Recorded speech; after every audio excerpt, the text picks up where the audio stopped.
ఇప్పుడు మూడో శ్లోకం ఎలా పారాయణ చేయాలో చూద్దాం. మనోరూపేక్షు కోదండా మనోరూపేక్షు కోదండా పంచతన్మాత్ర సాయకా పంచతన్మాత్ర సాయకా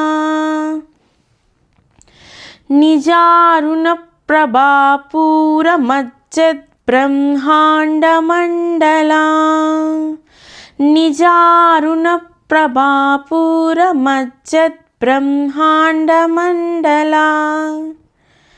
ఇప్పుడు ఈ నామాన్ని కలిపి చదువుదాము. మనోరూపేక్షు కోదండా పంచతన్మాత్ర సాయకా నిజారుణ ప్రభాపూర మజ్జత్ బ్రహ్మాండ మండలా. మీకు నా వీడియో నచ్చినట్లయితే లైక్ చేయండి, షేర్ చేయండి, సబ్స్క్రైబ్ చేయండి. Thank you.